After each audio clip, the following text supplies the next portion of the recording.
paraître sinistre fait toujours plus sérieux. Fred ne conçoit pas sa vie sans plaisir. Il transforme toutes les situations en une opportunité pour se régaler. Au travail, c'est la même chose.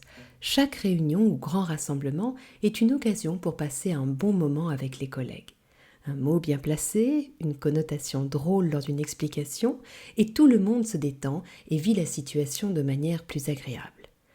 Mais c'est toujours la même chose. Au bout de quelques éclats de rire, une personne intervient pour conclure. « C'est bon, Fred, on est là pour bosser quand même !»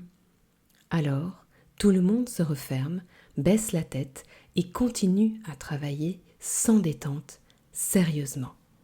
Sérieusement ? Pour Fred, c'est incompréhensible.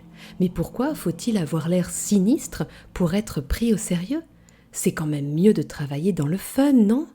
Fred se sent incompris, presque ridiculisé, d'autant que cette étiquette de laxiste lui colle de plus en plus à la peau.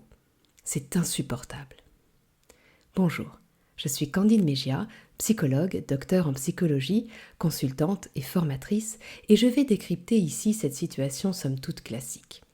Fred est un personnage. Libre, spontané et drôle, il ne passe pas inaperçu. Il a toujours le mot pour rire et apporter de la légèreté dans n'importe quel marasme. Imprévisible, c'est un véritable ovni. Non, un véritable emni, un être marchand non identifiable. Et voilà tout le problème. Ne pas pouvoir être prévisible et appréhendable stresse la majorité des personnes. Alors, pour que les codes classiques soient retrouvés, les comportements qui ne correspondent pas aux attendus sont rejetés, voire même rabaissés. Fred dirait alors que nous ne laissons pas sa chance au produit. Et meurtri, il continuerait à jouer avec l'autre jusqu'à aller trop loin et à dépasser les limites. Mais pourquoi fait-il ça ? Il voit bien que ce n'est pas du tout la bonne solution, me direz-vous. Parce qu'il en a besoin. Faire comme tout le monde, se soumettre aux injonctions est insupportable pour Fred. Son besoin de liberté est tel que la simple injonction « il faut » suffit pour qu'il ne fasse pas. Pour lui, agir comme les autres serait ne plus être lui, cela serait se renier.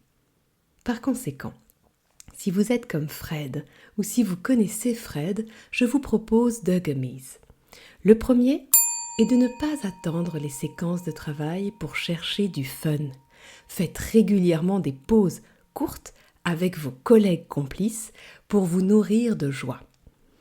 Vous pourrez alors activer votre deuxième gummy en utilisant toute votre créativité pour apporter des idées nouvelles et originales, voire même proposer de créer une nouvelle méthode lors des séquences de travail.